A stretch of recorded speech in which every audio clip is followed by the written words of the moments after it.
बिस्मिल्लाहिर्रहमानिर्रहीम। नाज़रीन, मैं हूँ आपको मेज़बान असद अली। शुरू अल्लाह के बाबरकत नाम से जिसने हमें पैदा किया और लाख लाख शुक्र उस ज़ात का जिसने हमें हुज़ूर नबी अकरम सल्लल्लाहु अलैहि वसल्लम का उम्मती बनाया। नाज़रीन, आज बहुत सारी ख़बरें जो आपके साथ शेयर करनी है। सबसे पहली खबर जो एक मामला चल रहा है पाकिस्तान में एक रैकोडेक का। रैकोडेक असल में है क्या, और उसमें जो हुकूमत और उसकी जो इत्तेहादी जमातें, खासकर BNP मैंगल हो गई, फजल रहमान साहब की पार्टी हो गई, तो इनमें जो इख्तलाफ चल रहा है उसकी असल वजह क्या है। सबसे पहले आपको बताते चलूं कि रैकोडेक है क्या।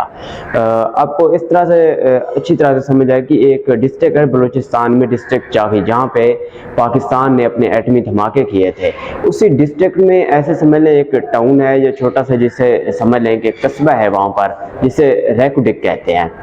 उसकी वजह यह है कि वो जो कस्बा है वहाँ पे बहुत बड़ी तादाद में, तकरीबन बिलियंस की तादाद में, और एस्टिमेट जो लगाया है तकरीबन 4.2 बिलियन से अबव वहाँ पे जो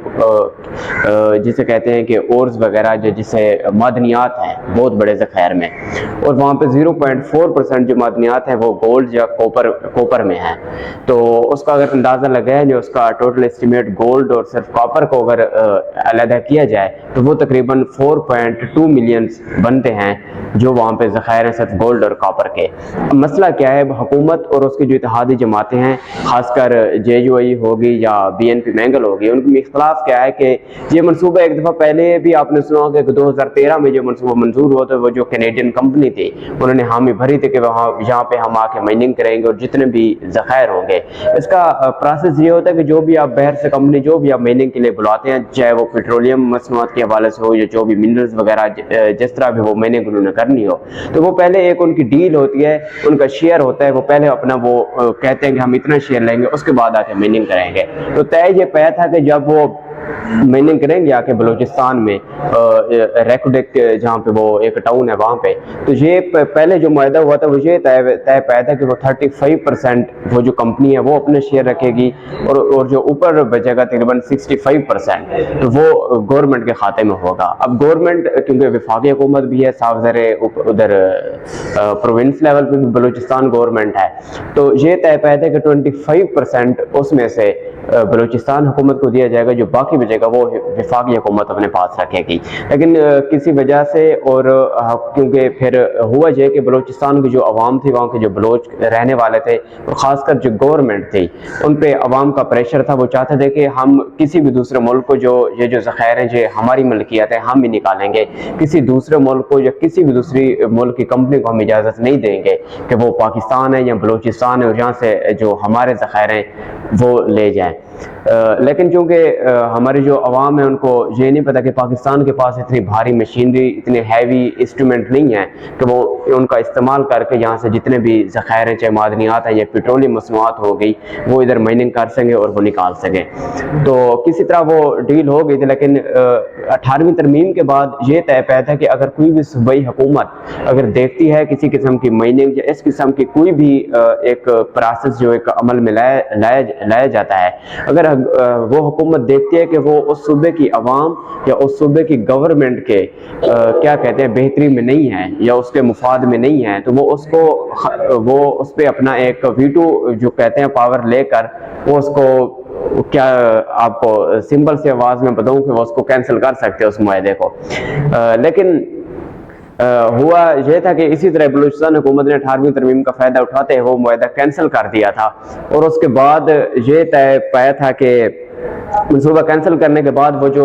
कंपनी थी, क्योंकि उन्होंने माइनिंग स्टार्ट कर रखी थी, काफ़ी सारी इन्वेस्टमेंट उन्होंने की थी, तो वो जो केस था वो उसको आलमी अदालत में लेके चली गई थी। अब आलमी अदालत में ये फैसला तय पाया था कि, और पाकिस्तान की जो गवर्नमेंट है उस पर उन्होंने जुर्माना भी लगा था तकरीबन $11 बिलियन का, कि पाकिस्तान हुकूमत उस कंपनी को अदा करेगी। लेकिन उसके बाद आलमी सतह पर जब इमरान खान साहब की हुकूमत थी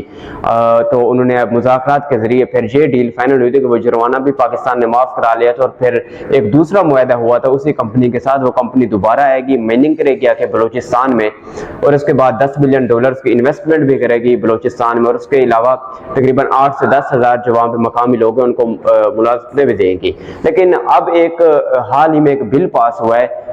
जिसे नाम दिया कि foreign investment promotion and protection bill. उसका यही मकसद था कि सबसे पहले तो वो जो डील एक रुकी हुई थी, तो सुप्रीम कोर्ट में ये जब केस किया था उन्होंने कहा था कि आप पहले एक बिल पास करें, एक मुकम्मल एक जिसे कहते हैं कानून के दायरा कार में इसको लाया जाए, उसके बाद ये जो काम प्रोसेस है इसको मुकम्मल किया जाए।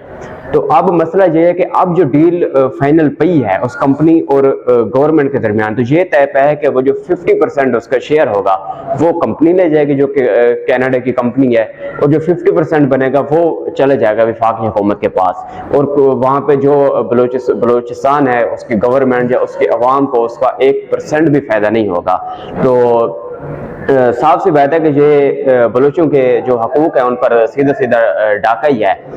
तो इस पर मौलाना फजल रहमान की JUIF और BNP मैंगल, अख्तर मैंगल साहब क्योंकि वहाँ पे काफ़ी असर और रसूख भी है, तो उन्होंने अभी वफाकी काबीना के इजलास हुआ है तो उन्होंने इस मामले को जवाज़ बनाकर वफाकी काबीना के इजलास में शिरकत करने से इनकार किया है और वॉकआउट किया है कि ये जो गवर्नमेंट ने ये जो किया है वो हम किसी सूरत भी इस मायदे को नहीं मानते। अगर गवर्नमेंट अपने इस फैसले के खिलाफ फैसला इन्होंने वापस ना लिया तो हम इत्तेहाद भी छोड़ देंगे गवर्नमेंट का, और मज़ीद हम वफाकी हुकूमत का पार्ट नहीं बनेंगे।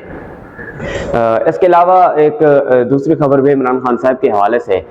17 दिसंबर को खान साहब ने लिबर्टी चौक में जलसा करने का ऐलान किया, और उन्होंने ऐलान किया कि मैं 17 दिसंबर को लिबर्टी चौक में असम्बली तहलील करने का ऐलान करूँगा। लेकिन मामला यह है कि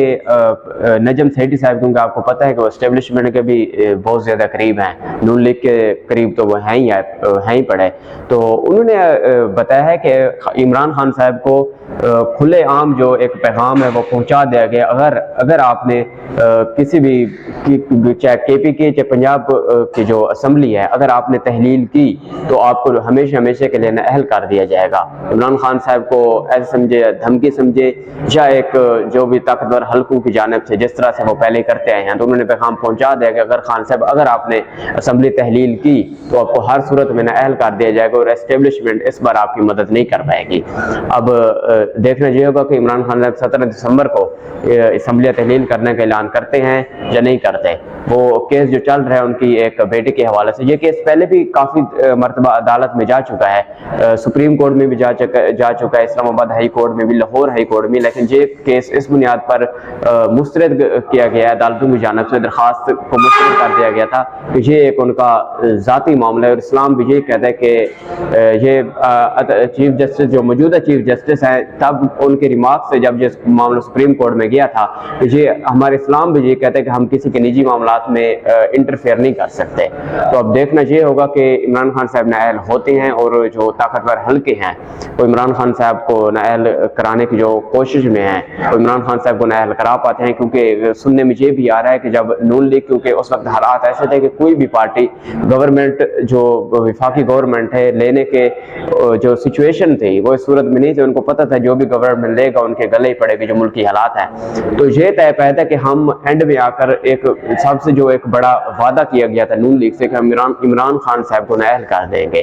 ताकतवर हल्कों की जानिब से नून लीग को इस बात की यकीन दहानी कराई गई थी हम इमरान खान साहब को नाअहल करेंगे किसी भी सूरत पर। तो देखना ये होगा कि इमरान खान साहब अब 17 दिसंबर को असम्बली तहलील करते हैं या नहीं करते। तो यही आज जो डेवलपमेंट है आपके साथ शेयर करने का, अपने बहुत सारा ख्याल रखेगा, अपने मेज़बान को दीजिए इजाज़त है। इंशाल्लाह अगली वीडियो में आपसे मुलाकात होगी। शुक्रिया।